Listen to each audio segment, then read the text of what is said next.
Good evening to all of you. Welcome to the Upcrew CSC Academy.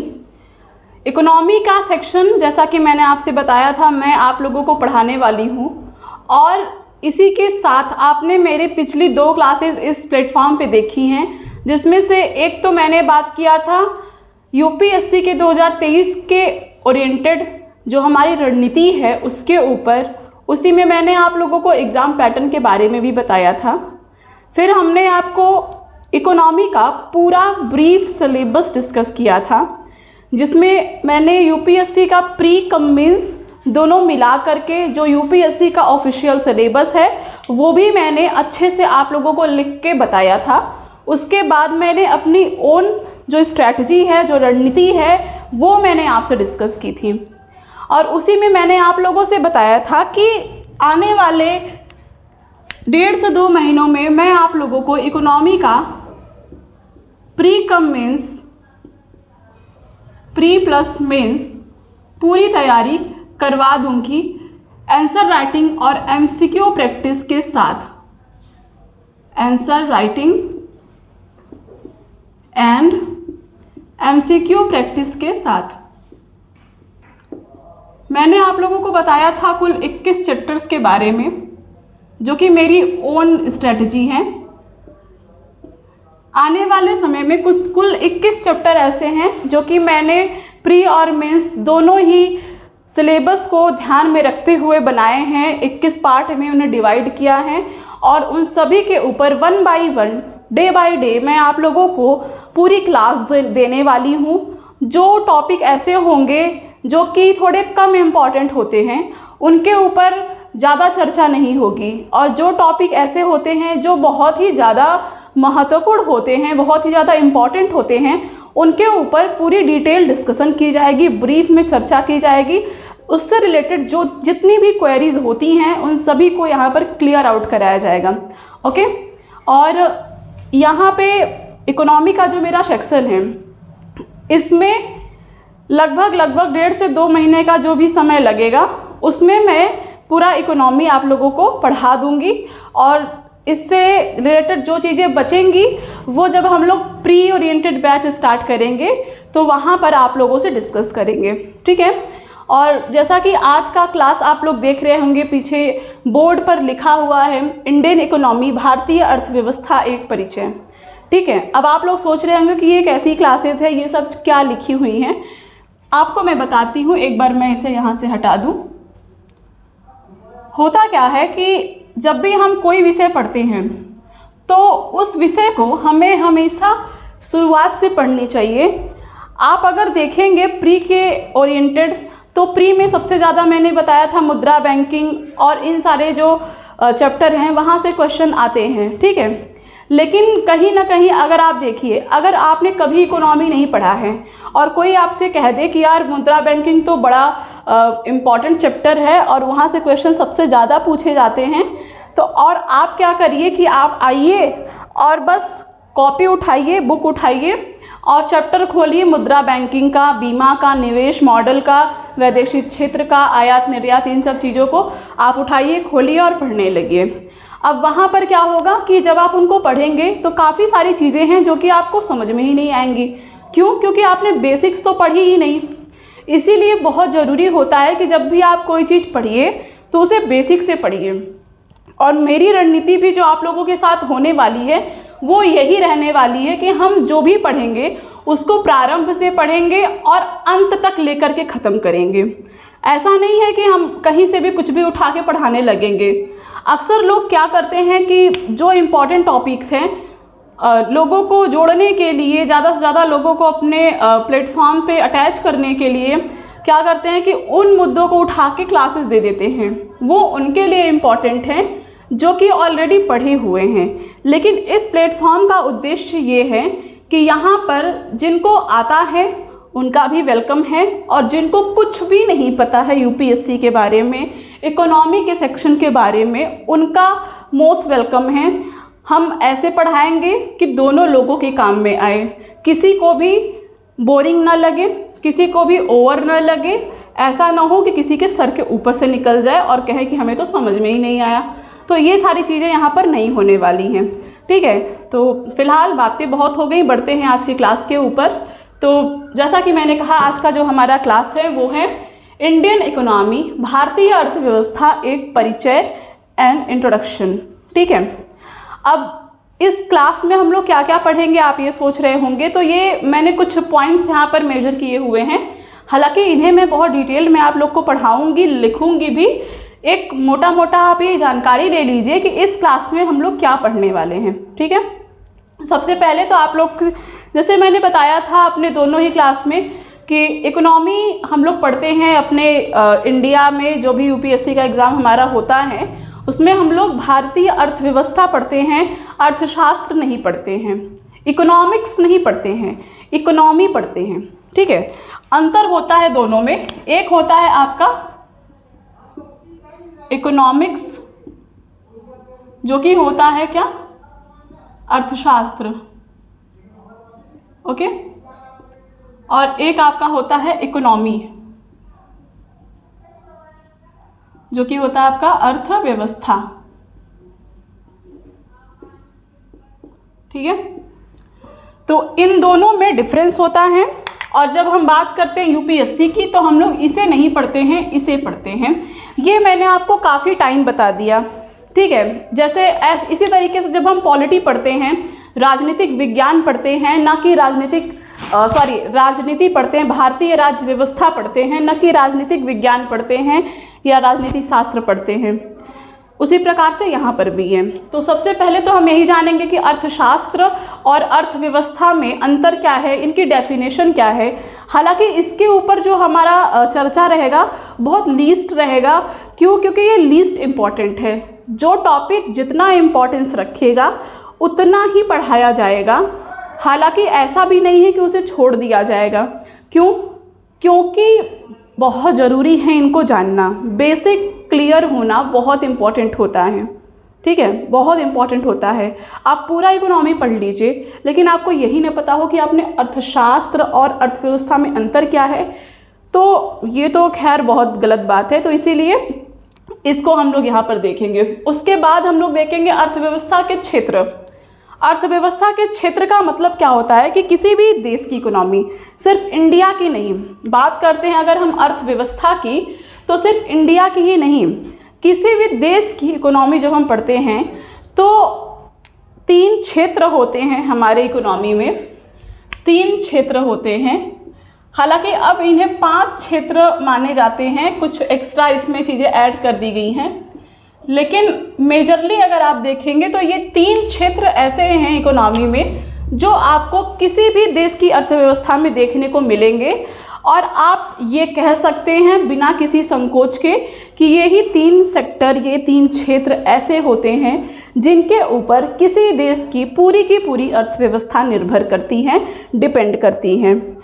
अब चूँकि आप पूरी अर्थव्यवस्था में इन्हीं चीज़ों को पढ़ने वाले हैं, ठीक है, आप पूरा जो 21 चैप्टर मैंने आपको बताया था, उस पूरे 21 चैप्टर में आप इन्हीं तीनों क्षेत्र के टॉपिक्स को पढ़ने वाले हैं। ठीक है, तो उसके लिए आपको सबसे पहले ये जानना चाहिए कि ये तीनों क्षेत्र हैं क्या। ना सिर्फ भारत बल्कि किसी भी अर्थव्यवस्था में इनका योगदान होता है और बहुत ही ये महत्वपूर्ण होते हैं। ठीक है, नेक्स्ट जो हम इसमें जानेंगे इस क्लास में वो है अर्थव्यवस्था का वर्गीकरण। यहाँ आप देख रहे होंगे अर्थव्यवस्था का वर्गीकरण। अर्थव्यवस्था के वर्गीकरण की अगर हम बात करें तो 5 टाइप से इकोनॉमी का वर्गीकरण किया गया है।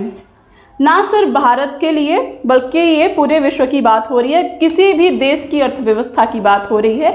5 टाइप से इकोनॉमी को बांटा गया है और इन 5 टाइप में भी अलग अलग टाइप हैं। जैसे अगर हम बात करें स्वामित्व के आधार पर वर्गीकरण की, तो आप जानते हैं स्वामित्व के आधार पर 3 टाइप से वर्गीकरण होता है, जिसको हम लोग कहते हैं पूंजीवादी अर्थव्यवस्था, समाजवादी अर्थव्यवस्था और आपका मिश्रित अर्थव्यवस्था। ठीक है, तो इसके अंतर्गत हम इन तीनों चीज़ों को पढ़ेंगे स्वामित्व के आधार पर, क्योंकि पूंजीवाद, समाजवाद, मिश्रित, ये सारी चीज़ें स्वामित्व के ऊपर डिपेंड करती हैं। नेक्स्ट आपका आता है अर्थव्यवस्था में भूमिका के आधार पर, कि अर्थव्यवस्था में किसी देश की इकोनॉमी है, अर्थव्यवस्था है, उस देश की इकोनॉमी में किस क्षेत्र की भूमिका ज़्यादा है, ये भी जानना बहुत ज़रूरी होता है। उसी के आधार पर ये निर्धारित होता है कि वो पर्टिकुलर देश, चाहे वो हमारा इंडिया हो या कोई भी देश हो, वो पर्टिकुलर देश किस प्रकार की इकोनॉमी को लेकर के चलता है। ठीक है, तो उसमें हम लोग देखेंगे अब कृषक अर्थव्यवस्था, उसके बाद औद्योगिक अर्थव्यवस्था और तीसरा सेवा अर्थव्यवस्था। ठीक है, सेवा क्षेत्र, औद्योगिक क्षेत्र और इनसे रिलेटेड, क्योंकि जहाँ पर होता क्या है कि जहाँ पर जिसका योगदान ज़्यादा होता है उसको उस टाइप की अर्थव्यवस्था कही जाती है। फिर आते हैं हम अपने तीसरे टाइप के ऊपर। इन सब के ऊपर भी मैं आप लोग से डिस्कशन करूँगी। तीसरा टाइप पे अगर हम आएँ, विभिन्न देशों के साथ परस्पर संबंधों के आधार पर वर्गीकरण। इतना बड़ा लिखा हुआ है कि विभिन्न देशों के साथ परस्पर संबंधों के आधार पर वर्गीकरण। इसमें हम लोग सिर्फ 2 पॉइंट पढ़ते हैं जो कि बहुत छोटे से पॉइंट है। आप लोगों ने इनका नाम ऑब्वियसली सुना ही होगा, खुली अर्थव्यवस्था, open economy and closed economy, यानी कि बंद अर्थव्यवस्था। तो यही इसके अंतर्गत हम लोग इस टॉपिक के अंतर्गत हम इन 2 सेक्शन को देखेंगे। फिर आता है हमारा चौथा टाइप यहाँ पर, निर्भरता के आधार पर। निर्भरता के आधार पर 3 टाइप का वर्गीकरण किया गया है, जिसमें एक आपका आता है आत्मनिर्भर अर्थव्यवस्था।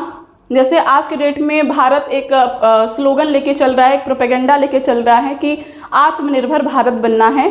तो एक होता है अर्थव्यवस्था के टाइप में भी कि आत्मनिर्भर अर्थव्यवस्था, और एक होता है परस्पर निर्भर अर्थव्यवस्था, और तीसरा होता है आश्रित अर्थव्यवस्था। या आप यूँ कहिए कि आत्मनिर्भर अर्थव्यवस्था, आश्रित अर्थव्यवस्था और परस्पर निर्भर अर्थव्यवस्था। ठीक है, तो उसी की आज हम बात करेंगे। इन सभी सेक्शन के ऊपर आज हम डिटेल से चर्चा करने वाले हैं। तो सबसे पहले आते हैं हम अपने पहले पॉइंट की तरफ। इस सबको मैं यहाँ से हटा देती हूँ। सबसे पहले हम बात करने वाले हैं अर्थव्यवस्था एवं अर्थशास्त्र में अंतर क्या है। क्यों हम लोग अर्थव्यवस्था पढ़ते हैं, अर्थशास्त्र नहीं पढ़ते हैं, और क्या इनकी डेफिनेशन हो सकती है या क्या इनकी परिभाषा या अंतर हो सकता है, इन चीज़ों को हम लोग जानेंगे। ठीक है, सबसे पहले तो आप जान लीजिए दोनों ही सेक्टर, चाहे वो अर्थव्यवस्था का हो या अर्थशास्त्र का हो, इसमें हम लोग क्या करते हैं, वस्तुओं और सेवाओं के उत्पादन, वितरण और उपभोग का अध्ययन करते हैं, विस्तृत अध्ययन करते हैं। ठीक है, इसको मैं यहाँ पर लिख देती हूँ। अगर हम बात करें तो अर्थशास्त्र या अर्थव्यवस्था में उत्पादन,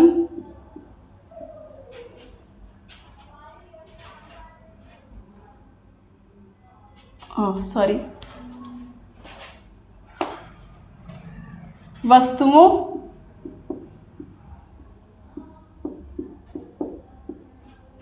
एवं सेवाओं के, अर्थशास्त्र एवं अर्थव्यवस्था में वस्तुओं एवं सेवाओं के उत्पादन, वितरण एवं उपभोग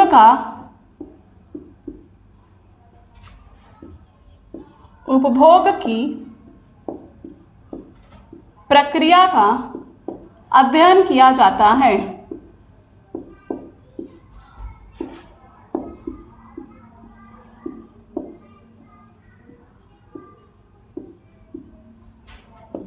अध्ययन किया जाता है। ये दोनों में ही आपके फिट बैठता है, चाहे वो अर्थशास्त्र हो चाहे वो अर्थव्यवस्था हो। यहाँ पर हम क्या देखते हैं, जब भी हम इस सेक्शन को पढ़ते हैं तो यहाँ पे होता है कि प्रोडक्शन बहुत इम्पॉर्टेंट है। इकोनॉमी के सेक्शन में प्रोडक्शन के ऊपर ही सारी चीज़ें डिपेंड होती हैं। फिर वो प्रोडक्शन चाहे किसी वस्तु सामान का हो या फिर वो सेवाओं का प्रोडक्शन हो। इन्हीं 2 चीज़ों के प्रोडक्शन की व्याख्या पूरी चर्चा हम पूरी इकोनॉमी में पढ़ते हैं, तो यहाँ पे वही कहा जा रहा है कि अर्थशास्त्र हो या अर्थव्यवस्था हो, यहाँ पे वस्तुओं और सेवाओं के उत्पादन, वितरण और उपभोग की प्रक्रिया का अध्ययन किया जाता है। ठीक है, तो अब वो प्रक्रिया कैसी होगी, मतलब कि किस प्रकार से उत्पादन होगा वस्तुओं और सेवाओं का, उत्पादन होने के बाद उनका वितरण किस प्रकार से होगा, फिर कंज्यूमर्स तक उनको किस प्रकार से पहुंचाया जाएगा। ये बहुत ही बड़ी प्रक्रिया है, बहुत ही जटिल प्रक्रिया है। आपको दिखने में ये 3 वर्ड लगते होंगे, छोटे से ये 3 वर्ड हैं यहाँ पर, उत्पादन, वितरण एवं उपभोग, लेकिन ये अगर आप इनको देखेंगे तो ये बहुत बड़े हैं, अपने आप में बहुत ज़्यादा वृहद हैं, हालांकि उसके ऊपर अभी हम नहीं जाएंगे। तो ये एक डेफिनेशन आप समझ सकते हैं कि अर्थशास्त्र हो या अर्थव्यवस्था हो, इन दोनों में वस्तुओं एवं सेवाओं के उत्पादन, वितरण और उपभोग की प्रक्रिया का अध्ययन किया जाता है।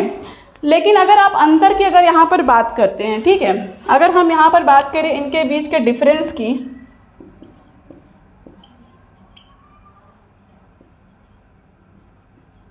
अंतर की अगर हम बात करें तो आप यहाँ पर देखेंगे कि अर्थशास्त्र में,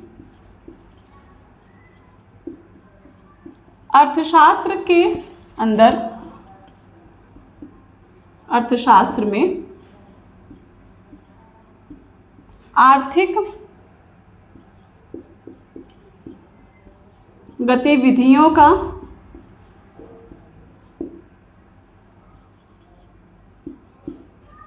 आर्थिक गतिविधियों के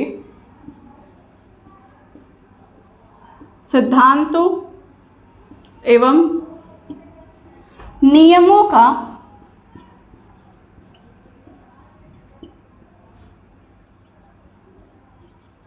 अध्ययन किया जाता है।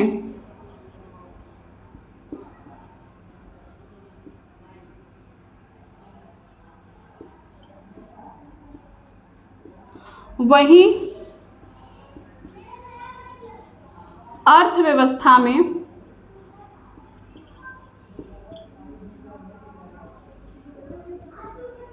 इनका व्यवहारिक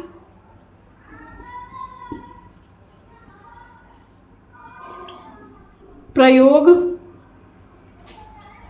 होता है। ठीक है, इस डेफिनेशन को यहाँ पर आप समझिएगा। अर्थशास्त्र में आर्थिक गतिविधियों के सिद्धांतों एवं नियमों का अध्ययन किया जाता है, लेकिन अर्थव्यवस्था में इन्हीं सिद्धांतों का, इन्हीं नियमों का व्यवहारिक प्रयोग होता है। जब आप देखेंगे अर्थशास्त्र को, तो अर्थशास्त्र पूरे विश्व के लिए एक ही होता है। ठीक है, पूरे विश्व के लिए इकोनॉमिक्स का एक ही मतलब है। उसके जो सिद्धांत दिए गए हैं वो चाहे विदेश के किसी अर्थशास्त्री द्वारा दिया गया हो, चाहे हमारे भारत के कोई अर्थशास्त्री हों उनके द्वारा दिया गया हो, वो सब कोई पढ़ता है उसे को। हर एक एग्जाम्पल हम सब पढ़ते हैं, हर एक सिद्धांत हम सब पढ़ते हैं, कहीं भी पढ़ा जा रहा हो, उसमें जो भी चीज़ें मेंशन होती हैं वो सबके लिए होती हैं। जो भी इकोनॉमिक्स के रूल हैं, सारी चीज़ें सबके लिए होती हैं। किसको किस प्रकार से निकालना है, बजट कैसे निकालना है, जीडीपी कैसे निर्धारित होती है, नेशनल इनकम कैसे आता है, ये सारी चीज़ें इकोनॉमिक्स के अंदर किस प्रकार से कैलकुलेट होगा, अर्थशास्त्र में वेल डिफाइंड होता है। इनके नियम होते हैं, इनके प्रिंसिपल्स होते हैं, इनका एक अपना ही सिद्धांत रूल होता है। तो ये सारी चीज़ें जो आपकी हैं वो इकोनॉमी में हैं। लेकिन अगर हम बात करते हैं अर्थव्यवस्था की, तो अर्थव्यवस्था जो है वो सिर्फ एक पर्टिकुलर देश को रिप्रेजेंट करता है, और वो कहीं का भी हो सकता है। अर्थव्यवस्था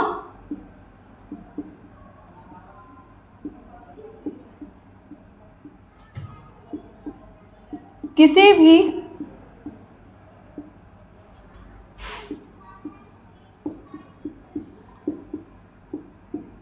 देश का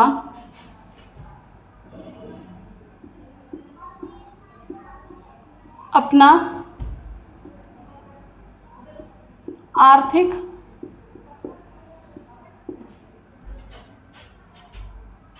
गतिविधि किसी भी देश की अपनी आर्थिक गतिविधियां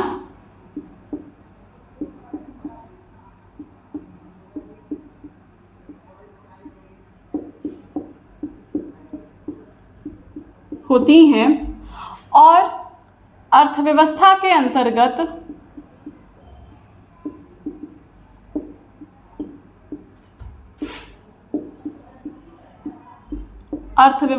अंतर्गत हम किसी एक देश की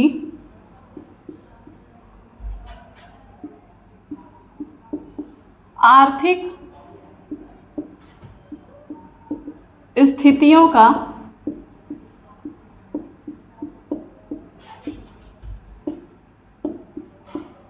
अध्ययन करते हैं।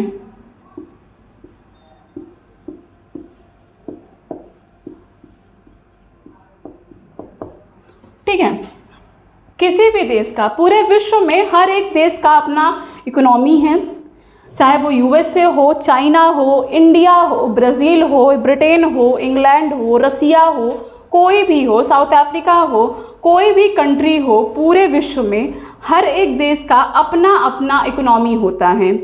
हालांकि उसमें भी जीडीपी होता है, नेशनल इनकम होता है, सारी चीज़ें होती हैं, बैंकिंग होता है, सब चीज़, करेंसी होती है, सारी चीज़ें होती हैं, बीमा होता है, निवेश होता है, सारी चीज़ें होती हैं, लेकिन वो हर एक देश का अपना अपना अलग अलग होता है। इंडिया की अगर हम बात करते हैं, इंडिया का अलग इकोनॉमी है, यहाँ पर जीडीपी को निर्धारित करने का अलग अलग अलग अलग तरीका होता है। हम किस प्रकार से अपनी नेशनल इनकम को निर्धारित कर रहे हैं, हमारी अर्थव्यवस्था के अंतर्गत किस क्षेत्र का योगदान ज़्यादा है। किसी का हो सकता है किसी अर्थव्यवस्था में इंडस्ट्री का बहुत ज़्यादा योगदान हो सकता है किसी के अर्थव्यवस्था में सर्विस सेक्टर का योगदान बहुत ज़्यादा हो, किसी में हो सकता है प्राइमरी सेक्टर यानी कि कृषि क्षेत्र का योगदान बहुत ज़्यादा हो। तो अर्थव्यवस्था जो होती है वो हर एक देश की अपनी अपनी अलग अलग होती हैं, लेकिन अर्थशास्त्र जो होता है वो पूरे विश्व में एक ही होता है, इकोनॉमिक्स का मतलब। ठीक है, तो ये तो रहा बेसिक अंतर हो गया इकोनॉमिक्स में और इकोनॉमी में। तो आई होप ये पॉइंट आप लोगों को अच्छे से समझ में आ गया होगा। अब बढ़ते हैं हम लोग अपने दूसरे पॉइंट की ओर, जिसमें हम लोग बात करने वाले हैं अर्थव्यवस्था के क्षेत्र के बारे में। ठीक है, अर्थव्यवस्था के क्षेत्र के ऊपर हम चर्चा करने वाले हैं।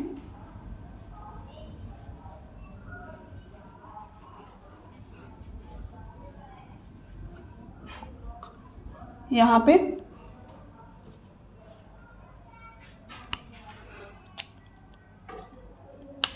अर्थव्यवस्था के क्षेत्र, सेकेंड जो इसमें पॉइंट है हमारा,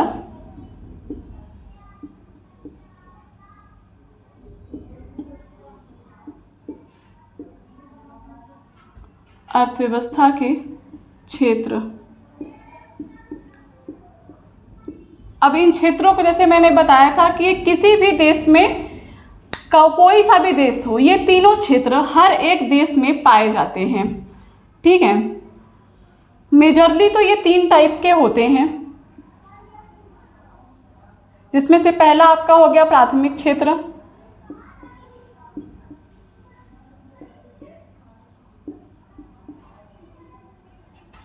दूसरा आपका आ गया द्वितीयक क्षेत्र,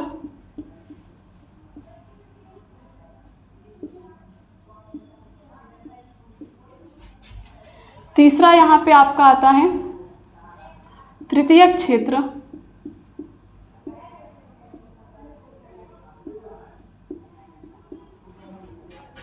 और अब हम लोग 2 और टाइप पढ़ते हैं। एक हो गया आपका चतुर्थक और एक आपका हो गया पंचक क्षेत्र। ठीक है, पहले हम लोग 3 टाइप को पढ़ते थे। प्राथमिक क्षेत्र, जिसमें हम लोग कृषि और कृषि से संबंधित जितने भी उद्योग हैं, जितने भी सेक्टर हैं, उनके ऊपर हम लोग चर्चा करते थे। और द्वितीयक क्षेत्र की बात करें तो यहाँ पर हम लोग औद्योगिक क्षेत्र के ऊपर चर्चा करते हैं। उसके बाद अगर हम बात करें तृतीयक क्षेत्र की, तो वहाँ पर हम लोग मेजरली बात करते थे किसकी, सेवा क्षेत्र की, लेकिन अब 2 और जोड़ दिए गए हैं। देखा जाए तो 3 ही होते हैं, लेकिन सहूलियत के लिए लोग 5 टाइप पढ़ते हैं। इसमें से जो चौथा और 5वां क्षेत्र है वो तीसरे क्षेत्र से संबंधित है, यानी कि सेवा सर्विस सेक्टर से ही संबंधित है, सेवा क्षेत्र से ही संबंधित है। लेकिन होता क्या है कि यहाँ पर उनका उन्नत रूप यहाँ पर दिखाया गया है। ठीक है, अगर आप चतुर्थक क्षेत्र की बात करेंगे तो यहाँ पर जो ज्ञान वाली चीज़ें हैं, ज्ञान पे आधारित है, ये ज्ञान संबंधी सेवाओं को ये रिप्रेजेंट करता है। और वहीं पंचक क्षेत्र की अगर बात करेंगे तो ये हाई लेवल की जो सेवाएं हैं उनकी बात करता है। हाई लेवल की सेवाएं मतलब कि गवर्नमेंट ऑफिसर्स, उनकी जो ड्यूटी है वो सारी चीज़ें हो गई। उच्च अधिकारी जितने भी रहते हैं, वित्तीय प्रबंधक हो गए, जो फाइनेंशियल मैनेजर होते हैं हमारे देश के, फिर जो साइंटिस्ट होते हैं हमारे देश के, जो कोई विशेषज्ञ होते हैं अपने अपने क्षेत्र में काफ़ी ज़्यादा पारंगत होते हैं, वो लोग हो गए। और जो बड़ी बड़ी कंपनियां हैं, मल्टीनेशनल कंपनियां हैं, उनके जो ओनर होते हैं और वहाँ के जो कानूनी सलाहकार होते हैं, इन सभी लोगों की जो सेवाएं हैं वो पंचक क्षेत्र में शामिल की गई हैं।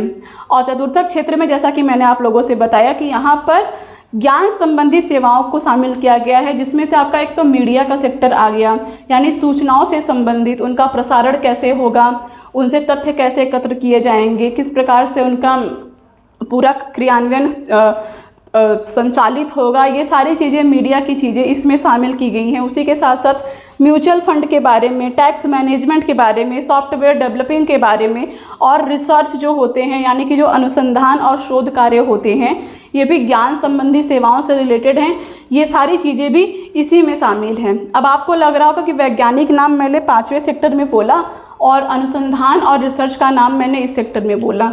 तो अनुसंधान और रिसर्च एक ज्ञान का विषय होता है, लेकिन वैज्ञानिक जो होता है वो अपने एरिया में, अपने क्षेत्र में सबसे ज़्यादा पारंगत होता है। तो उच्च किस्म की सेवाओं की हम बात करें तो वैज्ञानिक जो हैं वो 5वें सेक्टर में आते हैं। ठीक है, तो अब सबसे पहले हम 1 बाय 1 इनको देख लेते हैं। सबसे पहले अगर हम बात करें प्राथमिक क्षेत्र की, तो प्राथमिक क्षेत्र में जो आते हैं वो आपके हो गया कृषि और उससे संबंधित उद्योग, कृषि एवं उससे संबद्ध क्षेत्र, और उसमें आपके जैसे आ गए एक मत्स्य पालन उद्योग, पशुपालन,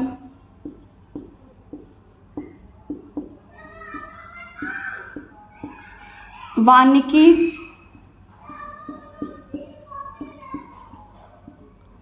उसके बाद आपका यहाँ पर खनन की प्रक्रिया है। ये सारी चीज़ें जो हैं वो आपकी प्राथमिक क्षेत्र के अंतर्गत आती हैं। ठीक है, खाद्य प्रसंस्करण,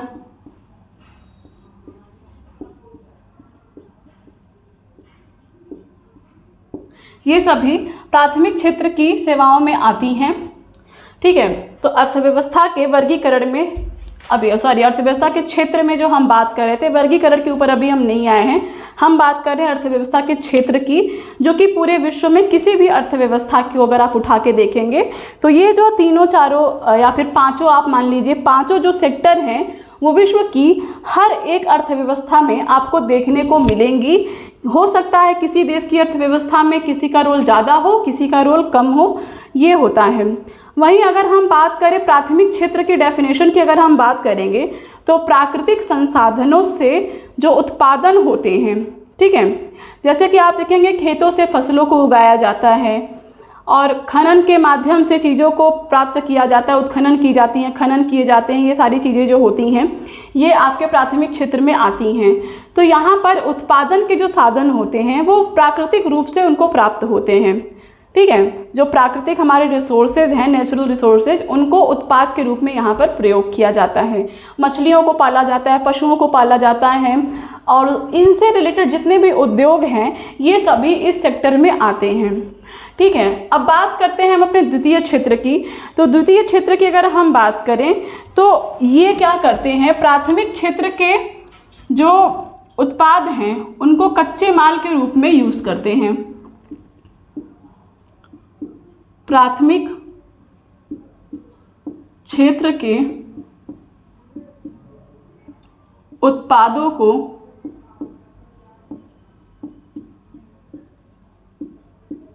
कच्चे माल के रूप में उपयोग करते हैं।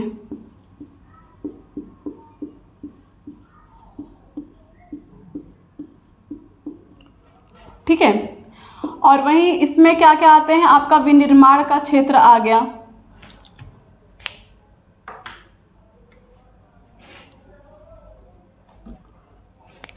इसके अंतर्गत विनिर्माण का क्षेत्र,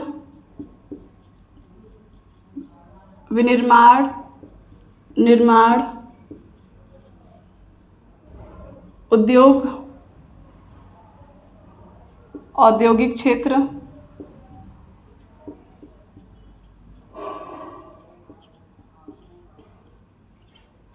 फिर आपके जल, विद्युत, ये सारी जो चीज़ें हैं, ये सब चीज़ें आपकी इसमें आती हैं। ओके, गैस, जल आपूर्ति, विद्युत आपूर्ति, ये सारी चीज़ें आपकी इसी में आती हैं। उसके बाद आता है हमारा तीसरा सेक्टर। ये आई थिंक यहाँ पर विजिबल नहीं होगा, तो मैं इसको उस साइड कर देती हूँ। तीसरे सेक्टर की अगर हम बात करें तो तीसरे सेक्टर में सेवा क्षेत्र आता है।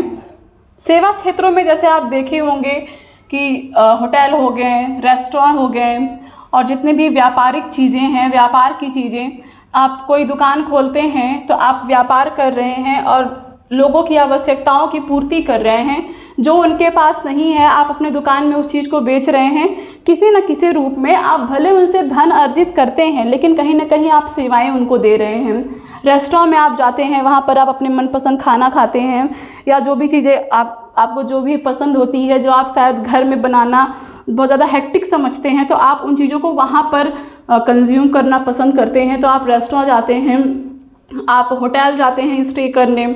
जब भी आप कभी बाहर जाते हैं किसी दूसरे स्टेट में, दूसरे कंट्री में, और आपको वहाँ पर कोई जानता नहीं है, कोई रिलेटिव्स नहीं होते हैं, तो आप होटल में स्टे करते हैं। हालांकि वो आपसे भले पैसे चार्ज करें, लेकिन कहीं ना कहीं वो आपको सर्विस प्रोवाइड कर रहे हैं।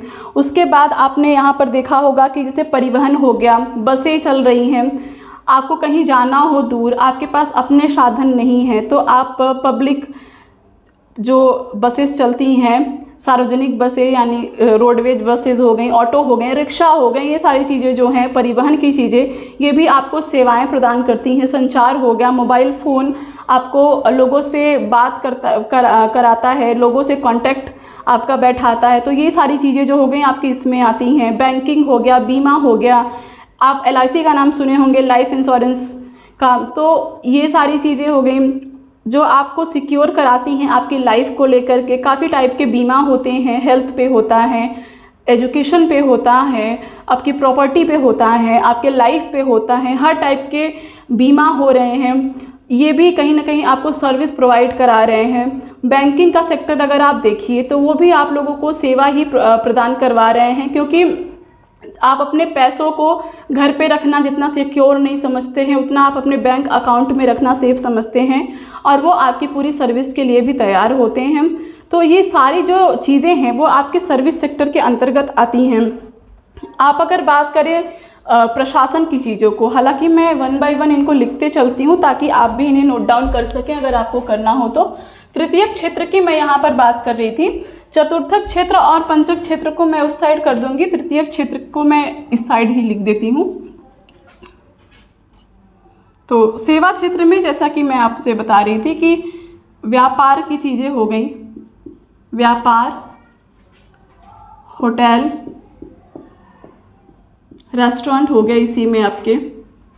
उसके बाद आपके प्रशासन, पुलिस बल जो होती है, प्रशासन में जो भी बैठा है वो आपकी सेवा के लिए बैठे हैं, सुरक्षा के लिए बैठे हैं, वो भी आपको सर्विस प्रोवाइड कराते हैं। उसके साथ ही साथ आपका यहाँ पर होटल हो गया, प्रशासन की चीज़ें हो गई, और उसके बाद आपके इसमें आते हैं परिवहन, संचार,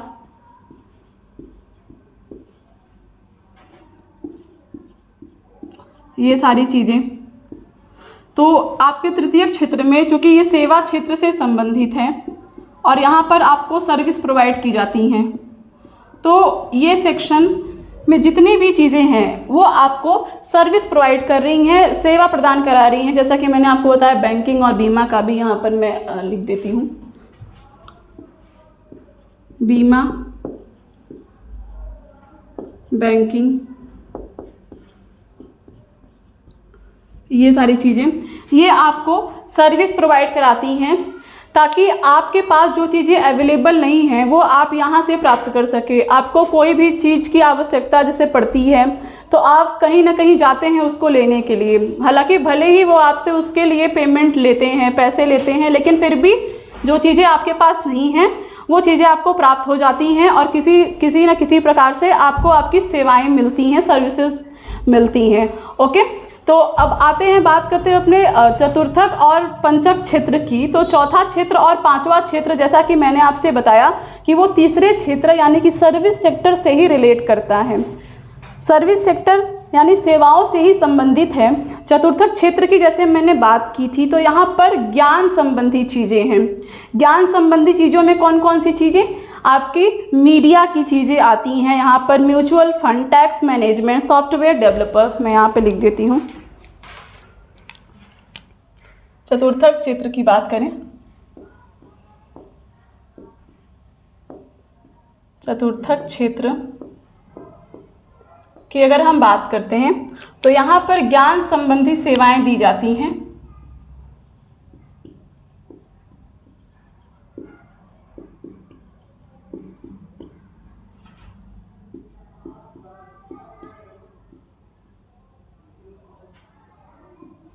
सेवाएं यहाँ पर आती हैं, जैसा कि मैंने बताया, संचार की जितनी भी प्रोसेस होती हैं, संचार प्रसारण से लेकर के संचार संबंधी तथ्य इसमें आते हैं। उसके बाद इसी में आपका म्यूचुअल फंड हो गया,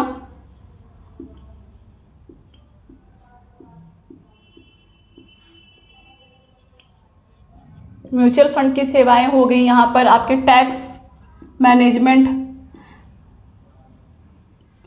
मैनेजमेंट की जो सेवाएं प्रोवाइड कराई जाती हैं वो इसमें आते हैं। और मैंने बताया था आपको मीडिया की चीज़ें, और इसी में आपका रिसर्च की चीज़ें आती हैं। रिसर्च यानी कि खोज एवं अनुसंधान।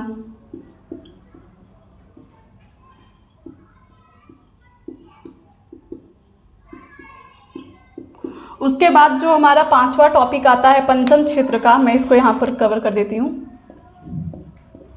पंचम क्षेत्र की भी अगर हम बात करते हैं तो यहाँ पर जैसा कि मैंने बताया था कि उन्नत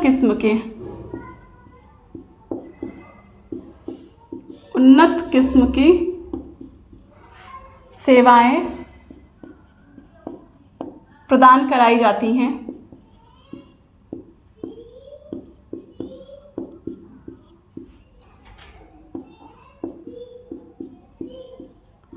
या आप यूँ कह सकते हैं यहाँ पे गोल्ड कॉलर वाले जो लोग होते हैं, गोल्ड कॉलर, आपने वाइट कॉलर नाम सुना होगा, तो इसमें आते हैं गोल्ड कॉलर पर्सन, यानी कि ऐसे लोग जो अपने क्षेत्र में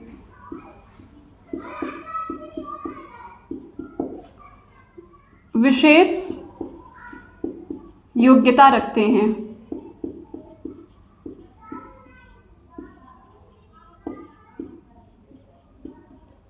और इसी में मैंने आपको बताया था, जैसे उच्च सरकारी अधिकारी जो होते हैं, उच्च अधिकारी,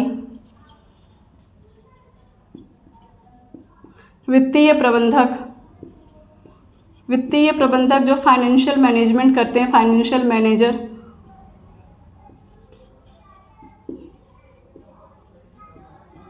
उसी प्रकार से मैंने आपको बताया था वैज्ञानिकों की बात, वैज्ञानिक इसमें शामिल होते हैं क्योंकि वो अपने क्षेत्र के बहुत ज़्यादा विशेषज्ञ होते हैं।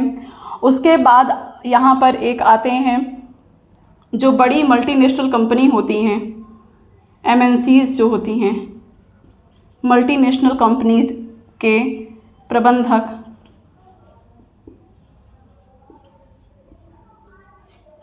या उनके जो ओनर होते हैं, ये सारे लोग जो होते हैं, इनको यहाँ पर शामिल किया जाता है। एक आपके आते हैं कानूनी सलाहकार यानी लीगल एडवाइज़र जो होते हैं, ये सभी लोग इसमें आते हैं।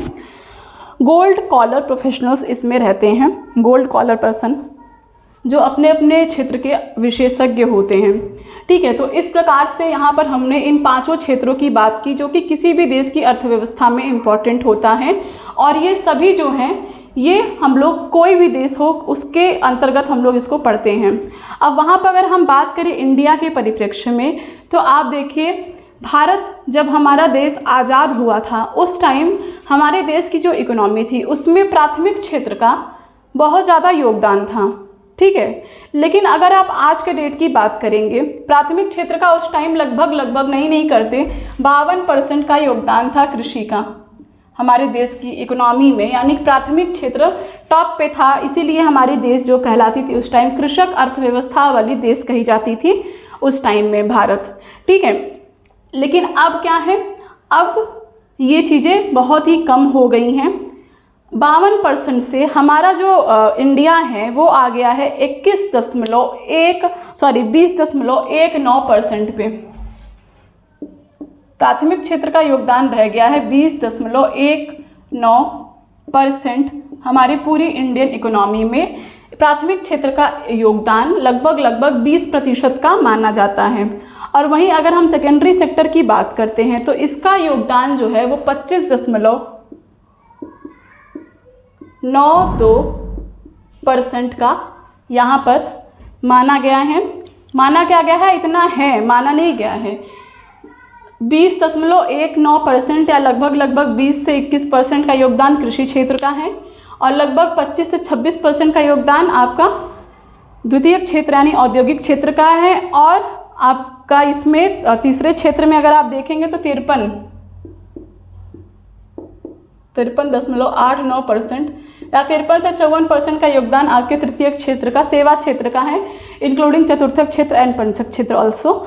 ये क्योंकि सेवा क्षेत्र से संबंधित है तो ये भी जो है वो इसी में ही आता है, ये उससे अलग में नहीं है।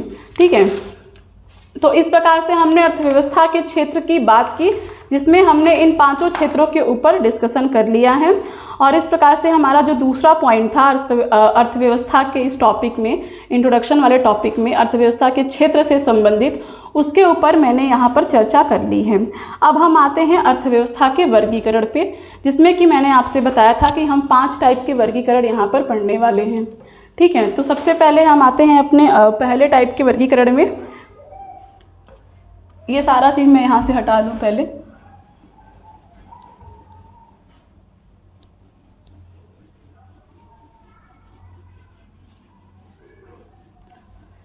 पहला जो हमारा टाइप रहेगा वो रहेगा स्वामित्व के आधार पर वर्गीकरण। अर्थव्यवस्था के वर्गीकरण के टॉपिक में हम सबसे पहले देखेंगे स्वामित्व के आधार पर वर्गीकरण, जिसमें मैंने आपसे बताया था पूंजीवादी अर्थव्यवस्था, समाजवादी अर्थव्यवस्था और मिश्रित अर्थव्यवस्था के बारे में। ठीक है, अर्थव्यवस्था का वर्गीकरण हमारा जो तीसरा सेक्शन था।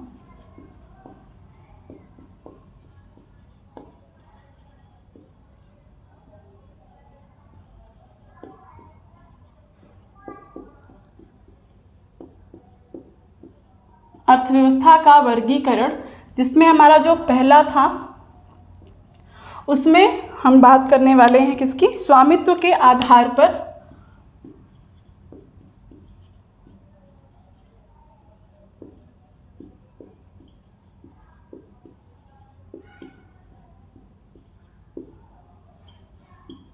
वर्गीकरण। स्वामित्व के आधार पर वर्गीकरण की अगर हम बात करें तो यहाँ पर हम 3 टाइप को देखते हैं। पहला आपका आता है पूंजीवादी अर्थव्यवस्था,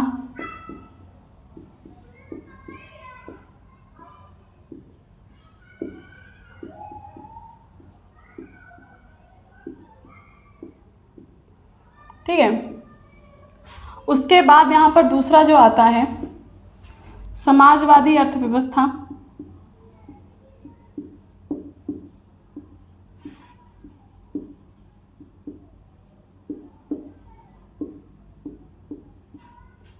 और तीसरे नंबर पे आता है मिश्रित अर्थव्यवस्था।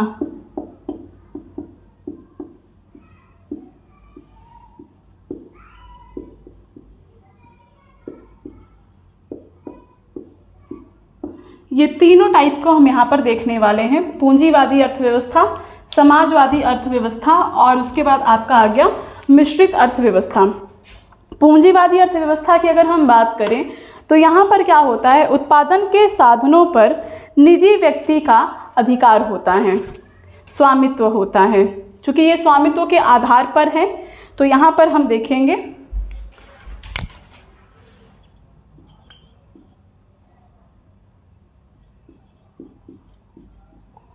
उत्पादन के साधनों पर निजी व्यक्ति का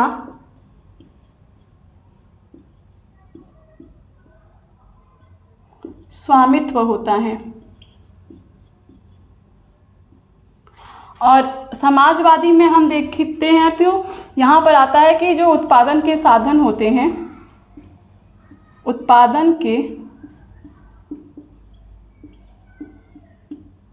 साधनों पर सरकार या राज्य का अधिकार होता है।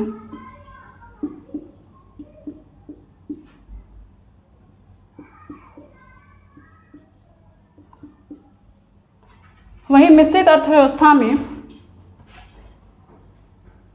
उत्पादन के साधनों पर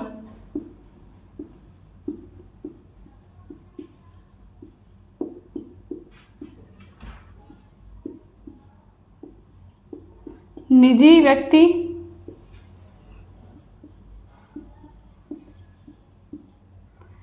एवं सरकार दोनों का सह अस्तित्व होता है। यानी दोनों एक दूसरे पर परस्पर डिपेंडेंट होते हैं, सह अस्तित्व होता है। ओके, तो ये डेफिनेशन है यहाँ पर पूंजीवादी अर्थव्यवस्था का, समाजवादी अर्थव्यवस्था का और यहाँ पर आपका आ गया मिश्रित अर्थव्यवस्था का। ठीक है, पूंजीवादी अर्थव्यवस्था में सबसे पहले अगर हम बात करें तो पूंजीवादी अर्थव्यवस्था में उत्पादन के साधन मतलब जो भी प्रोडक्शन होते हैं, जो भी चीज़ें होती हैं, वो अगर सपोज कि अगर मैंने किया है कोई भी सेक्टर में, अगर मैंने पैसा लगाया है, उससे जो भी चीज़ें आएंगी उस पर पूरा 100% जो अधिकार होगा, जो स्वामित्व होगा वो मेरा होगा, किसी और का नहीं, न राज्य सरकार का होगा, न देश का होगा, न किसी अन्य व्यक्ति का। ठीक है, तो इसीलिए पूंजीवादी अर्थव्यवस्था के अंतर्गत जो स्वामित्व होता है वो निजी व्यक्ति का होता है। उसके बाद अगर यहाँ पर हम बात करें तो वस्तुओं और सेवाओं का जो उत्पादन होता है, उत्पादन के जो साधन हैं, इनके ऊपर तो निजी व्यक्तियों का अधिकार रहता है, लेकिन जो उत्पादन होता है वस्तुओं और सेवाओं का, वो होते हैं लाभ को ध्यान में रख करके। ठीक है, क्योंकि पूंजीवादी अर्थव्यवस्था का जो मेन उद्देश्य है वो है ज़्यादा से ज़्यादा लाभ कमाना। ठीक है, यहाँ पर क्या होता है, इनका उद्देश्य ज़्यादा से ज़्यादा लाभ कमाना होता है, लाभ कमाना इनका उद्देश्य होता है। और इसीलिए जो भी प्रोडक्शन होता है, जो भी चीज़ें होती हैं, वो सिर्फ और सिर्फ अपने निजी लाभ को ध्यान में रख करके ही किया जाता है। इसमें सरकार की भूमिका जो होती है वो एकदम न्यूनतम होती है, नगण्य होती है, बिल्कुल नहीं होती है, एक तरीके से आप कह सकते हैं। और उसके बाद आर्थिक निर्णय जो होते हैं वो भी लाभ के लिए ही होते हैं, लाभ के लिए ही, और सिर्फ डेवलपमेंट को ध्यान में रख करके ही लिए जाते हैं। ठीक है, यहाँ पे सरकार की भूमिका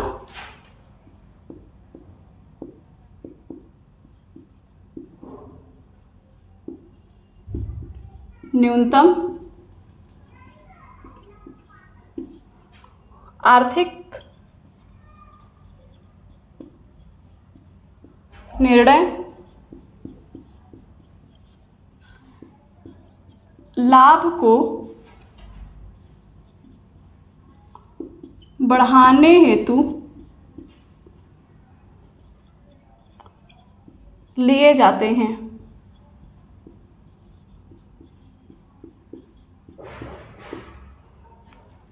लाभ को बढ़ाने हेतु आर्थिक निर्णय लिए जाते हैं और जो भी चीज़ें होती हैं यहाँ पे उनका सिर्फ और सिर्फ एक ही उद्देश्य होता है, वो है प्रॉफिट। ठीक है।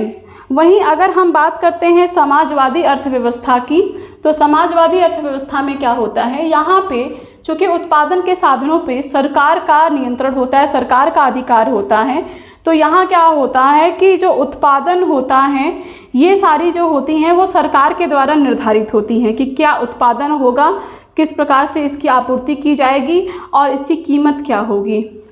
ठीक है। यहाँ उत्पादन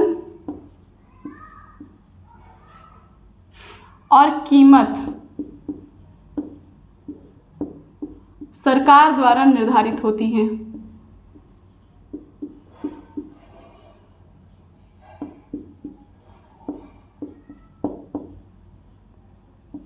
उत्पादन एवं कीमत सरकार द्वारा निर्धारित होती हैं और यहाँ पर जो आर्थिक निर्णय लिए जाते हैं वो समाज कल्याण को ध्यान में रख करके लिए जाते हैं।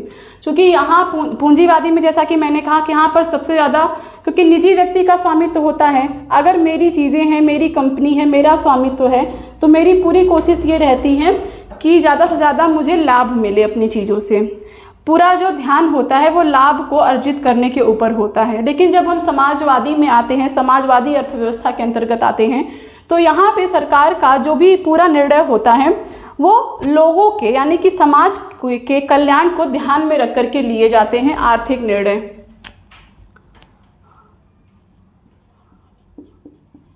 आर्थिक निर्णय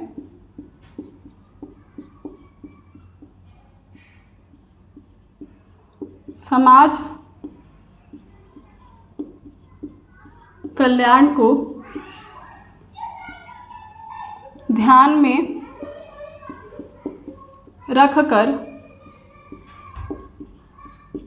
लिए जाते हैं। ठीक है। यहाँ पे इसका ये पूरा डेफिनेशन रहा। उसके बाद मिश्रित अर्थव्यवस्था की अगर हम बात करें तो मिश्रित अर्थव्यवस्था इन दोनों का मिक्सचर होता है। ठीक है। इन दोनों को मिला करके होता है मिश्रित अर्थव्यवस्था। कैसे, देखिए, पूंजीवादी प्लस समाजवादी। पूंजीवादी और समाजवादी अर्थव्यवस्था दोनों का ही क्या होता है, ये दोनों का ही मिक्सचर होता है इसमें। मिश्रित अर्थव्यवस्था के अंतर्गत यहाँ पर चूँकि मैंने बताया कि यहाँ पर निजी व्यक्ति और सरकार दोनों का क्या होता है, सह अस्तित्व होता है, दोनों का बराबर बराबर का समन्वय होता है। इसीलिए यहाँ पर जो भी चीज़ें होती हैं वो दोनों को इंक्लूड करके होती हैं। जैसे यहाँ वहाँ पर हमने देखा कि आर्थिक निर्णय का जो उद्देश्य होता है वो है लाभ कमाने का होता है, उसको बढ़ाने का होता है, प्रॉफिट की वृद्धि के लिए आर्थिक निर्णय लिए जाते हैं। और समाजवादी में आर्थिक निर्णय लिए जाते हैं लोगों के कल्याण को ध्यान में रख करके, ताकि लोगों को भी उससे नुकसान न हो। और लेकिन अगर हम बात करते हैं मिश्रित अर्थव्यवस्था की, तो यहाँ पर दोनों चीज़ें देखी जाती हैं। दोनों चीज़ें कैसे देखी जाती हैं, यहाँ पर जो आर्थिक निर्णय हैं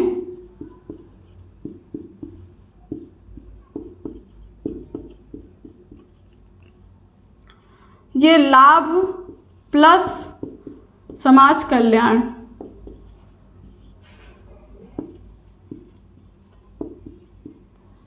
दोनों को ध्यान में रख के लिया जाता है।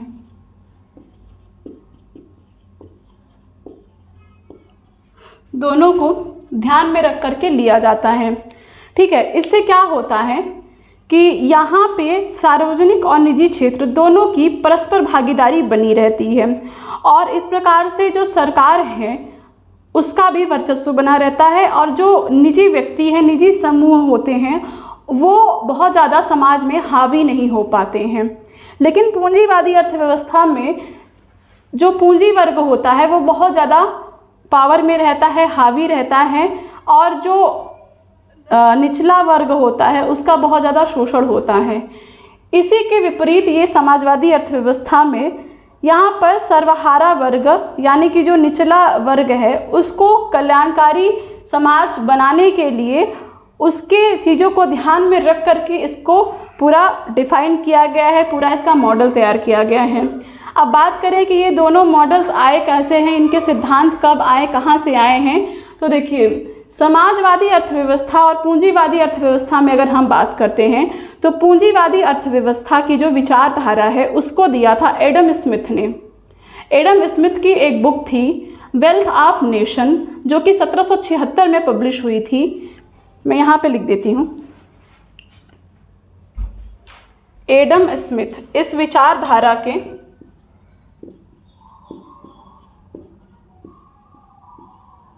ये विचारधारा आई किसके द्वारा, एडम स्मिथ। एडम स्मिथ इनके द्वारा, जिन्होंने अपनी एक बुक लिखी wealth of nation,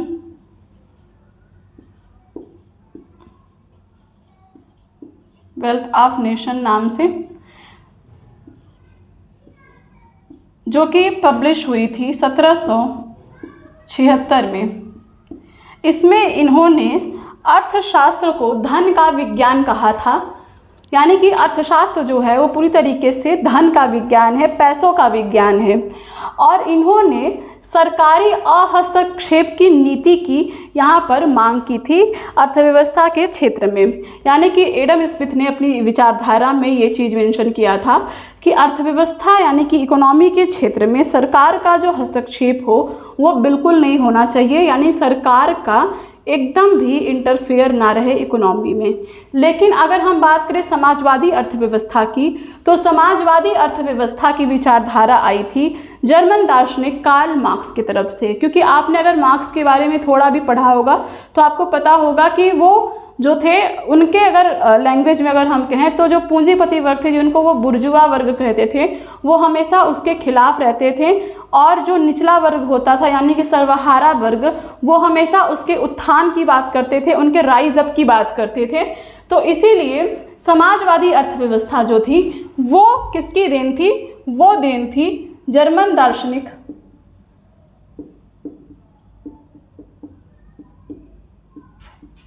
Karl Marx की।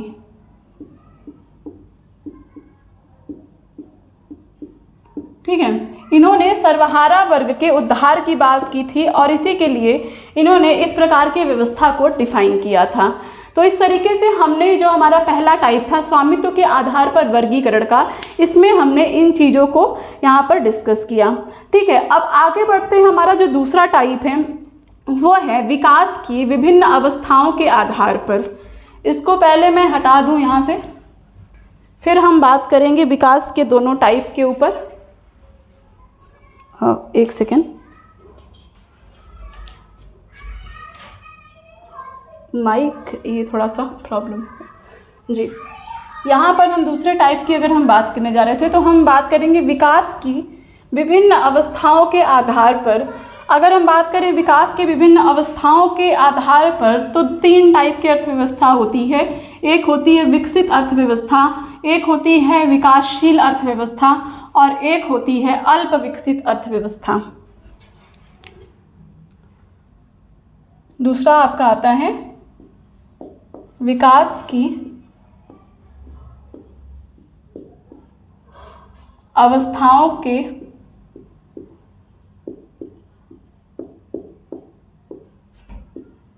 आधार पर।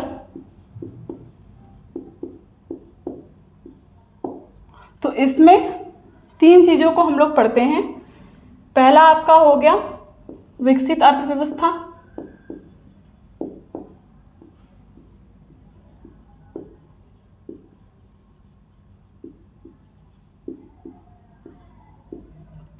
दूसरा आपका हो गया विकासशील अर्थव्यवस्था,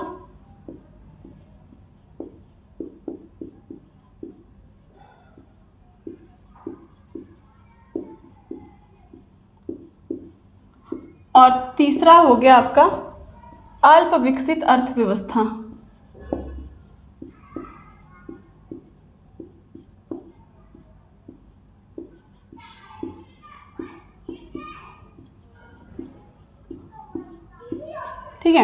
इन तीनों के ऊपर हम डिस्कस करेंगे।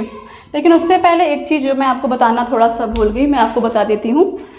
हम चूँकि पिछला जो हमारा टॉपिक था जिसमें हम लोग बात कर रहे थे पूंजीवादी और समाजवादी और मिश्रित अर्थव्यवस्था के बारे में, तो पूंजीवादी अर्थव्यवस्था के कुछ देश की एग्जाम्पल मैं आपको बताना थोड़ा सा भूल गई थी। तो पूंजीवादी अर्थव्यवस्था में अगर आप कहें तो ब्रिटेन को पूंजीवाद का घर कहा जाता है।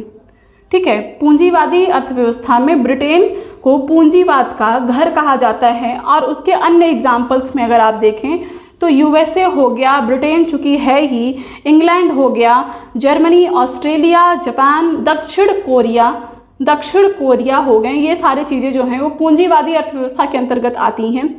और उसके बाद समाजवादी अर्थव्यवस्था की हम बात करें, कार्ल मार्क्स ने इसको लाया था और इसकी शुरुआत हुई थी सोवियत संघ से, जो कि अब रशिया है। तो रशिया हो गया यानी कि रूस, चाइना हो गया, उत्तर कोरिया हो गया, वियतनाम हो गया। आप ये ध्यान रखिएगा कि दक्षिण कोरिया जो है वो है पूंजीवादी अर्थव्यवस्था वाला देश, लेकिन जो उत्तर कोरिया है वो कौन सा है, समाजवादी अर्थव्यवस्था वाला देश। और वहीं मिश्रित अर्थव्यवस्था की हम बात करें तो उसका सबसे बड़ा एग्जाम्पल है हमारा अपना देश भारत, और उसके साथ साथ आप ले लीजिए पाकिस्तान, बांग्लादेश, दक्षिण अफ्रीका, ब्राज़ील, इन सभी को, वेनेजुएला, इन सभी को अगर आप लेते हैं तो ये आते हैं मिश्रित अर्थव्यवस्था में। लेकिन अगर आज का आप अगर परिदृश्य देखेंगे, जिस प्रकार से आज का परिदृश्य है, समाज है, विश्व अर्थव्यवस्था है विश्व की पूरी, उसमें पूरे के पूरे जो देश हैं वो अब मिश्रित अर्थव्यवस्था की ओर अग्रसर हो रहे हैं। ना ही कोई देश पूरी तरीके से अब पूंजीवादी रह चुका है, ना ही कोई देश अब पूरी तरीके से समाजवादी रह चुका है। धीरे धीरे वो मिक्स्ड इकोनॉमी के ट्रेंड को एक्सेप्ट कर रहे हैं, उसको अपना रहे हैं। ठीक है, तो अब बात करते हैं हमारी इन तीन अवस्थाओं की, विकास की अवस्थाओं के आधार पर। तो सबसे पहला जो है वो है विकसित अर्थव्यवस्था।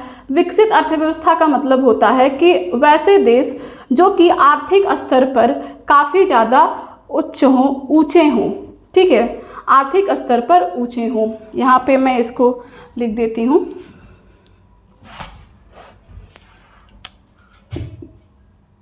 ऐसे देश जिनका आर्थिक स्तर उच्च हो। ठीक है, और विकासशील अर्थव्यवस्था में क्या है, जिनका आर्थिक स्तर क्या हो, मध्यम हो, मॉडरेट हो, ना हाई हो ना लो हो। और वहीं अल्प विकसित अर्थव्यवस्था में अगर हम देखें तो इनका आर्थिक स्तर क्या होता है, वो अत्यंत निम्न होता है।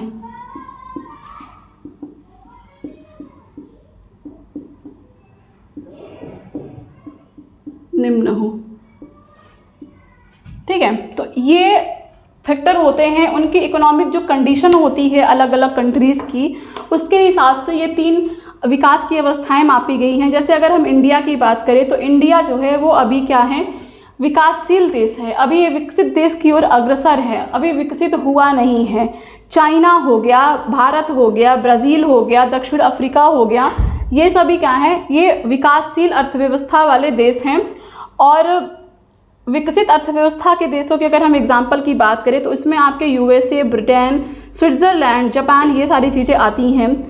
बात करें इनको पहचानने के और एक तरीके पे जो कि वर्ल्ड बैंक ने निर्धारित किया है, तो विश्व बैंक के अकॉर्डिंग अगर हम देखें तो विकसित अर्थव्यवस्था की विश्व बैंक ने परिभाषा दी है कि ऐसे देश जहाँ की पर कैपिटा इनकम यानी कि प्रति व्यक्ति आय $12,645 या उससे अधिक हो, वो देश विकसित अर्थव्यवस्था देश के अंतर्गत आएगा।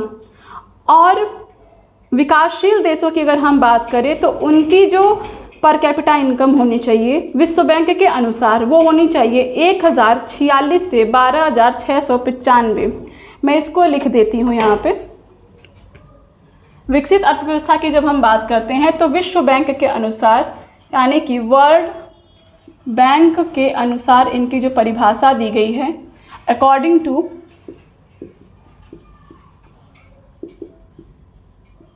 वर्ल्ड बैंक 12,046 $645 US क्या होनी चाहिए? पर कैपिटा इनकम, प्रति व्यक्ति आय। एक व्यक्ति की अगर $12,645 US या उससे अधिक, मतलब इससे एकदम भी कम ना हो, इससे अधिक हो या तो 12,645 हो, तो वो जो माने जाएंगे आपके विकसित अर्थव्यवस्था वाले देश, विश्व बैंक के अनुसार। वहीं अगर आप विकासशील अर्थव्यवस्था की अगर हम बात करें तो यहाँ पे उसने निर्धारित किया है 1,046 से 12,645 US के बीच पर कैपिटा इनकम। यानी कि विकासशील अर्थव्यवस्था वाले देश में दो टाइप के लोग होते हैं, एक होते हैं निम्न आय वर्ग वाले लोग और एक होते हैं मध्यम आय वर्ग वाले लोग। तो इसमें क्या होता है कि 1,046 US से लेकर के 12,645 US तक के जो पर कैपिटा इनकम वाले देश हैं वो विकासशील अर्थव्यवस्था वाले देश में शामिल होते हैं। ठीक है, अब आता है अल्प विकसित अर्थव्यवस्था। अल्प विकसित अर्थव्यवस्था की अगर हम बात करें तो यहाँ पर आर्थिक स्तर चूँकि बहुत ज़्यादा निम्न होता है, तो यहाँ पे जो पर कैपिटा इनकम डिसाइड किया गया है वो डिसाइड किया गया है विश्व बैंक के according PCI, per capita income यानी प्रति व्यक्ति आय 1,046 या उससे 1,046 US या उससे कम। अब इन चीज़ों को आप ध्यान में रखिएगा। अगर किसी देश में पर कैपिटा इनकम वहाँ की 12,645 US की है तो वो देश विकसित इकोनॉमी वाला यानी कि डेवलप कंट्री वाला देश कहा जाएगा। और उसके बाद अगर कोई देश जिसकी यहाँ की पर कैपिटा इनकम 1,046 से 12,645 US तक की है तो वहाँ का जो देश है वो विकासशील अर्थव्यवस्था वाले कैटेगरी में आएगा। और आर्थिक स्तर निम्न होना यानी कि 1,046 US या उससे कम की पर कैपिटा इनकम हो, प्रति व्यक्ति आय हो, तो वो देश अल्प विकसित अर्थव्यवस्था वाले श्रेणी में आएगा। अब पर कैपिटा इनकम क्या होता है, तो अगली क्लास जो कि नेशनल इनकम यानी कि राष्ट्रीय आय की रहेगी, तो वहाँ पर हम लोग बहुत ही डिटेल से जानेंगे कि पर कैपिटा इनकम क्या होता है। अब हमारे इस क्लास में चूँकि दो चीज़ों पे हमने बात कर ली है, तीन चीज़ और बचे हैं जिनके ऊपर मैं आपको ब्रीफ डिस्कशन दे देती हूँ। फटाफट से मैं उन्हें यहाँ पर बता देती हूँ जो बाकी चीज़ें यहाँ पर बची हुई हैं।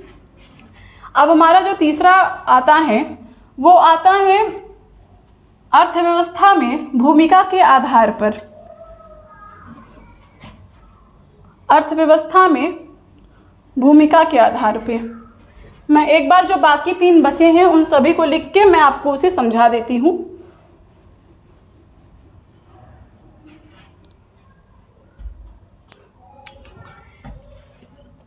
तीसरा वाला है अर्थव्यवस्था में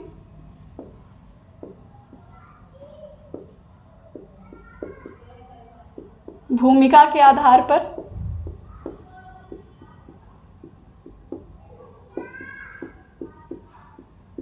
यहाँ पर भी आपके तीन टाइप माने जाते हैं। एक आता है आपका कृषक अर्थव्यवस्था,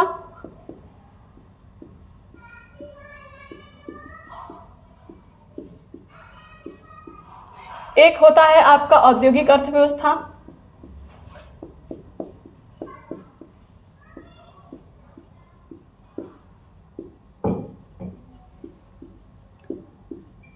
और तीसरा आपका रहता है सेवा अर्थव्यवस्था यानी सर्विस इकोनॉमी।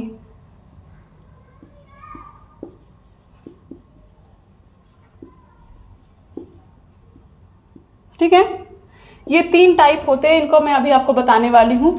अब आता है चौथा। चौथा जो है वो विश्व के साथ अंतर संबंधों के आधार पर। शेष विश्व के साथ अंतर संबंधों के आधार पर, जिसमें हम लोग दो टाइप पढ़ते हैं। एक आता है आपका बंद अर्थव्यवस्था,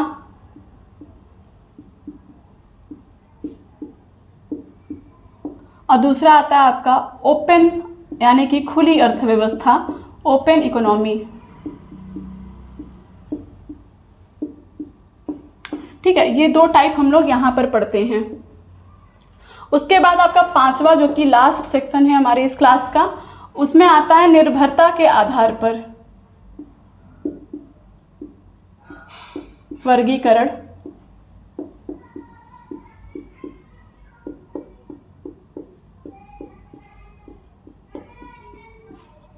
तो यहाँ पर हम लोग तीन टाइप पढ़ते हैं, जैसा कि मैंने आपसे डिस्कस किया था।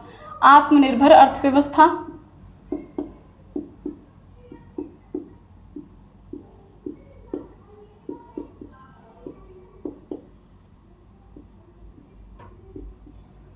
और दूसरा होता है आश्रित अर्थव्यवस्था,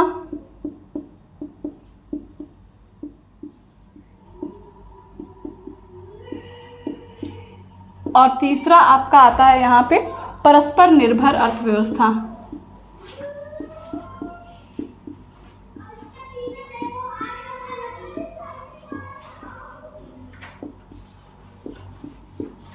ये यहाँ पे बाकी के जो हमारे सेक्शन हैं ये हैं, इनको मैं आपको एक बार बता देती हूँ जल्दी से।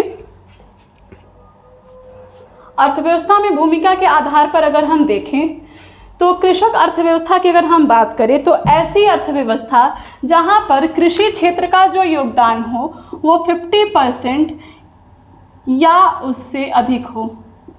यानी किसी देश में, देश की इकोनॉमी में कृषि क्षेत्र का योगदान जो हो वो या तो 50% हो या उससे अधिक हो। जैसे अगर हम बात करें इंडिया की, तो जब इंडिया हमारा आज़ाद हुआ था उस टाइम हमारे देश की अर्थव्यवस्था में, भारत में कृषि क्षेत्र का योगदान 52% था। ठीक है, लेकिन आज क्या है, आज है 20.19%। तो अब आप कह सकते हैं कि जो हमारी जो इकोनॉमी है वो कृषक अर्थव्यवस्था वाला नहीं है। ठीक है, पहले थी, जब हमारा देश आज़ाद हुआ था उस टाइम हमारी जो अर्थव्यवस्था थी वो कृषक आधारित अर्थव्यवस्था थी। उस समय 50% से ज़्यादा कंट्रीब्यूशन था उसका कृषि क्षेत्र के अंतर्गत। लेकिन अब क्या है, अब वो कम हो गया है। तो ऐसी अर्थव्यवस्था जहाँ पर कृषि क्षेत्र का योगदान 50% या उससे अधिक हो वो होता है कृषक आधारित अर्थव्यवस्था, यानी कि कृषक अर्थव्यवस्था, एग्रीकल्चर वाली इकोनॉमी। उसके बाद सेकंड आता है औद्योगिक अर्थव्यवस्था। यहाँ पर भी आप इसको समझ सकते हैं कि ऐसी अर्थव्यवस्था जहाँ पर औद्योगिक क्षेत्र का जो योगदान हो 50% या उससे अधिक हो।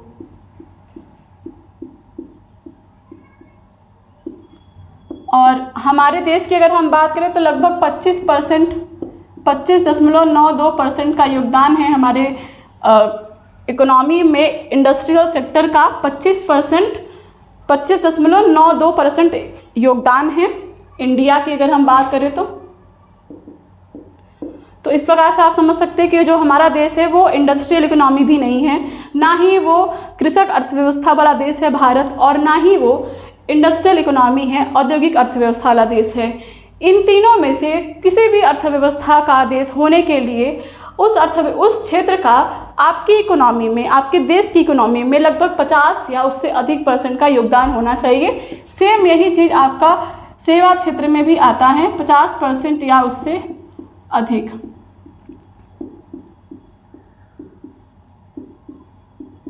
और अगर आज के डेट में भारत में सेवा क्षेत्र का देखेंगे तो लगभग 53 से 54% का योगदान है। इस तरीके से आप कह सकते हैं कि जो अब भारत की जो अर्थव्यवस्था है वो सेवा क्षेत्र की अर्थव्यवस्था पर आधारित है, सेवा अर्थव्यवस्था वाली हमारी देश है। कहाँ हमारा देश कृषक अर्थव्यवस्था हुआ करता था और अब सेवा अर्थव्यवस्था वाला देश हमारा हो गया है। प्राइमरी सेक्टर से सीधा जंप मारा है टर्शियरी सेक्टर पर। सेकेंडरी सेक्टर, हालांकि अगर ये जंप सेकेंडरी सेक्टर में मारा गया होता तो शायद हमारा देश अब तक डेवलप कंट्री बन चुका होता, विकसित अर्थव्यवस्था वाला देश बन चुका होता। लेकिन खैर वो तो कुछ निर्णय नीतियों के ऊपर डिपेंड करता है ये सारी चीज़ें। बाकी यहाँ पर जैसा कि मैंने कहा कि इन तीनों में से किसी भी अवस्था को पाने के लिए उस क्षेत्र में 50% या उससे अधिक का योगदान होना चाहिए। और इंडिया की जैसे मैंने बात की, इंडिया हमारा तीसरे सेक्शन पे आता है, सेवा अर्थव्यवस्था वाले सेक्शन के ऊपर। अब आते हैं आपके अंतर संबंधों के आधार पर बंद अर्थव्यवस्था एवं खुली अर्थव्यवस्था, open economy and closed economy. ये दोनों क्या होते हैं, बहुत ही सिंपल सा इनका डेफिनेशन है। यहाँ पर अगर हम बात करें तो बंद अर्थव्यवस्था ऐसी अर्थव्यवस्था होती है जिसका शेष विश्व के साथ कोई संबंध ना हो। शेष विश्व के साथ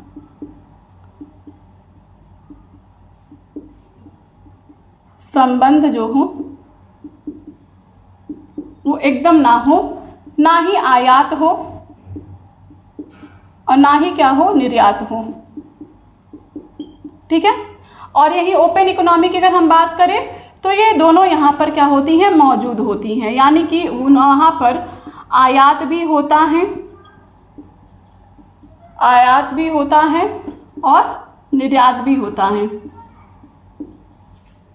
और उनका सभी विश्व के साथ उनका संबंध होता है। अगर हम अपने देश की बात करें तो हम लोग इंटरनेशनल रिलेशनशिप पढ़ते हैं यूपीएससी में, तो इसीलिए पढ़ते हैं क्योंकि जो हमारी देश है वहाँ पर विश्व के साथ उसका अंतर संबंध है। लेकिन ये हमेशा नहीं था। एक टाइम पे जो हमारा देश था भारत, वो बंद इकोनॉमी के अंतर्गत आता था, यानी कि शेष विश्व के साथ उसका कोई भी व्यापार नहीं था, कोई आयात निर्यात नहीं था, कोई संबंध नहीं था। लेकिन धीरे धीरे ये चीज़ें चेंज हुई और अब जो हमारा इंडिया है वो ओपन इकोनॉमी के अंतर्गत आता है। और हाल फिलहाल की अगर हम बात करें तो पूरे विश्व में हर एक देश जो है वो ओपन इकोनॉमी के अंतर्गत आता है। अब यहाँ पर हम देख लेते हैं हमारे इस लास्ट सेक्शन की, जो कि है आत्मनिर्भर अर्थव्यवस्था, आश्रित अर्थव्यवस्था और परस्पर निर्भर अर्थव्यवस्था। आत्मनिर्भर अर्थव्यवस्था की अगर हम बात करते हैं यहाँ पे, तो ऐसी अर्थव्यवस्था जो अपनी आवश्यकताओं के अनुरूप वस्तुओं और सेवाओं का उत्पादन करने में सक्षम हो। अपनी आवश्यकता के अनुसार उत्पादन करने में सक्षम है। यानी कि अगर आप इसको समझें तो आत्मनिर्भर अर्थव्यवस्था वाला देश तभी कहा जाएगा जब आप पूरी तरीके से आत्मनिर्भर हो, यानी कि आपको पूरे विश्व में किसी भी देश की ज़रूरत ना पड़े। कोई भी चीज़ हो, चाहे वो कृषि का हो, उद्योग का हो, सेवा का हो, चाहे कुछ भी हो, जो भी चीज़ें हो आप अपने देश में ही बनाइए, देश में ही उसका इस्तेमाल करिए। आपके देश की जो जनसंख्या है, जो आबादी है, उसके अनुरूप आप सभी संसाधनों का जो भी एकत्रण हो वो अपने से करिए, उनको पूरी तरीके से फुलफिल आप अपने बलबूते पर करिए। किसी और देश के मदद किसी तरीके से ना लीजिए, ना आयात हो, ना निर्यात हो, ना कुछ हो, तो आप कहलाएंगे आत्मनिर्भर अर्थव्यवस्था वाले देश। तो अगर हाल फिलहाल की हम बात करें तो ये पॉसिबल ही नहीं है। कोई भी देश पूरी तरीके से आत्मनिर्भर नहीं हो सकता है। हो सकता है किसी देश में कृषि का क्षेत्र जो हो वो काफ़ी ज़्यादा डेवलप हो और किसी देश में उद्योग का क्षेत्र काफ़ी डेवलप हो। तो इसमें क्या होता है कि लोग क्या करते हैं, एक दूसरे से इस चीज़ की हेल्प लेते हैं। कहीं से अनाज मंगा लिया गया, कहीं पे अपनी वस्तुओं का बेचा जाता है, निर्यात किया जाता है, तो अपने प्रोडक्शन को वहाँ पर एक्सपोर्ट कराया जाता है, इंपोर्ट कराया जाता है, ये सारी चीज़ें होती हैं। यानी कि पूरी तरीके से आत्मनिर्भर कोई नहीं होता है। वहीं अगर दूसरे टाइप की बात करें तो आश्रित अर्थव्यवस्था आता है। आश्रित अर्थव्यवस्था का मतलब ये होता है कि ऐसा देश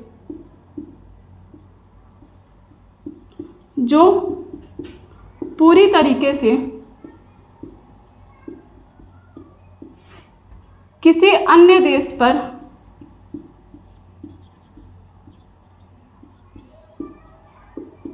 आश्रित हो।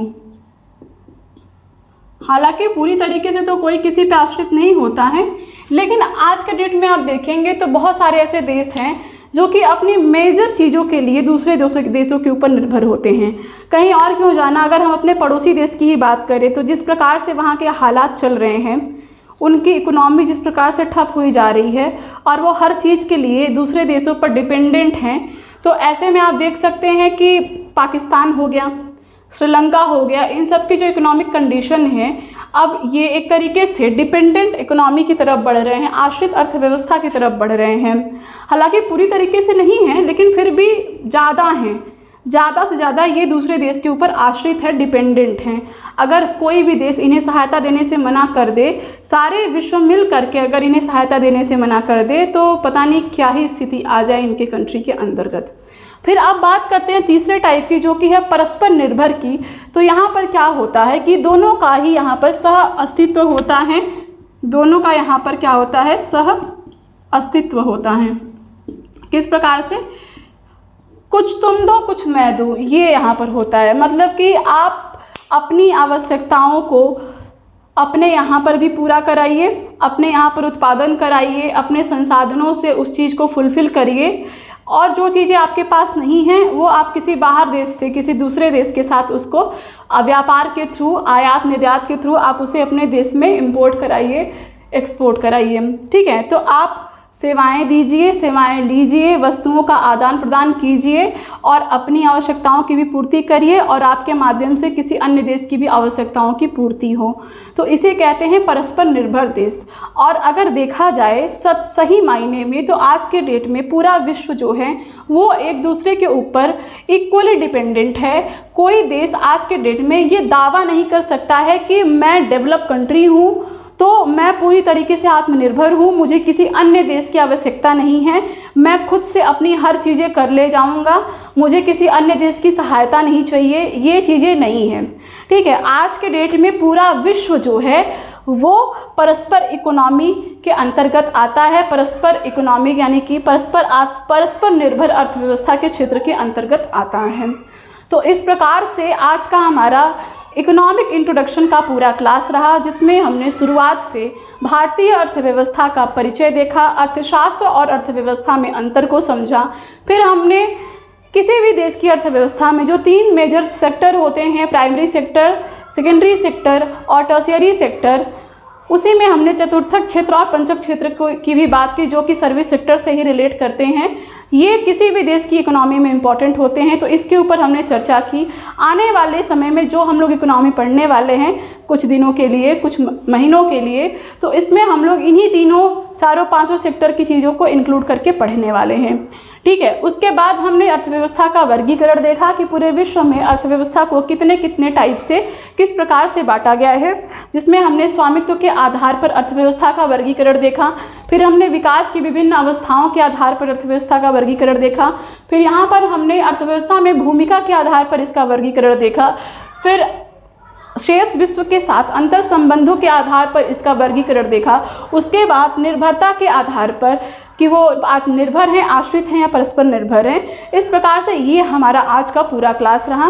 क्लास थोड़ी लंबी थी, चूँकि इसको मैं 2 वीडियो में कवर नहीं करना चाहती थी, इसको एक ही बार में करके हटाना चाहती हूँ, क्योंकि ये इम्पॉर्टेंट तो है आपको समझने के लिए, लेकिन जो अदर टॉपिक हैं जिन पे ज़्यादा समय दिया जा सकता है, हम अपनी एनर्जी को वहाँ पर इन्वेस्ट करेंगे। इन चीज़ों को एक बार में एक क्लास में मैंने इंक्लूड इसीलिए कर दिया कि जब भी आपको देखना हो आप इसे एक ही क्लास में देख करके खाली हो जाए। ठीक है, चूँकि यूपीएससी का क्लास आप देख रहे हैं तो आप टाइमिंग पे बिल्कुल मत जाइए, क्योंकि अगर आप ऑफलाइन कोचिंग करते हैं यूपीएससी की तो 3-3, 4-4 घंटे की क्लासेस चलती हैं। ये तो फिर भी 1 घंटे 2 घंटे की क्लासेस होती हैं। तो आप इतना ध्यान रखिए कि आप बहुत बड़े एग्ज़ाम की तैयारी के लिए आए हैं, वहाँ पर टाइम आप मत देखिए कि क्लास कितनी लंबी है। कभी भी ये मत पूछा करिए कि क्लास कितनी लंबी है, यूपीएससी की क्लास लंबी होगी ही, तो आप इसके लिए एकदम निश्चिंत रहें। तो फिलहाल के लिए इस क्लास में सिर्फ इतना ही। इस क्लास से संबंधित जो भी चीज़ें आपको ना समझ में आई हो वो आप मुझसे कमेंट करके पूछ सकते हैं, और जो भी आपको सजेशन देने हो आप मुझे दे सकते हैं, जो भी आपकी राय हो आप मुझे कमेंट करके बता सकते हैं। प्रीमियर में जो आप कमेंट करते हैं उसके बाद आप ऑफलाइन कमेंट ज़रूर किया करिए, जो भी आपकी क्वेरीज हों उनके ऊपर। आपको पसंद आई हो तो भी बताया करिए, और वीडियो को लाइक भी किया करिए क्लास को। और अगर आपको लगे कि ये इन्फॉर्मेटिव है तो आप अपने फ्रेंड सर्कल में जो भी इस तैयारी से रिलेट करते हैं उनके साथ आप शेयर कर सकते हैं। और चूँकि आप जानते हैं हमारा एक चैनल और है अपक्रू वनडे एकेडमी का, जिस पे हम लोग इस टाइम लेखपाल की तैयारी करा रहे हैं, और हमारे इसी चैनल पर हम बीपीएससी की बिहार स्पेशल श्रृंखला को लेकर के आए हैं, जहां पर विशाल सर और आशीष सर इस चीज़ों को देख रहे हैं, तो आप उसको भी देख सकते हैं। बहुत ही ज़्यादा आपके लिए यूज़फुल रहेगा, क्योंकि बिहार का एग्ज़ाम दोबारा से कंडक्ट हो रहा है जो कैंसिल हुआ था। तो ये सारी इन्फॉर्मेशन जो है अगर आपको पसंद आई हो तो आप कमेंट में मुझे बता सकते हैं। फिलहाल के लिए इस क्लास में सिर्फ इतना ही। Thank you so much for watching.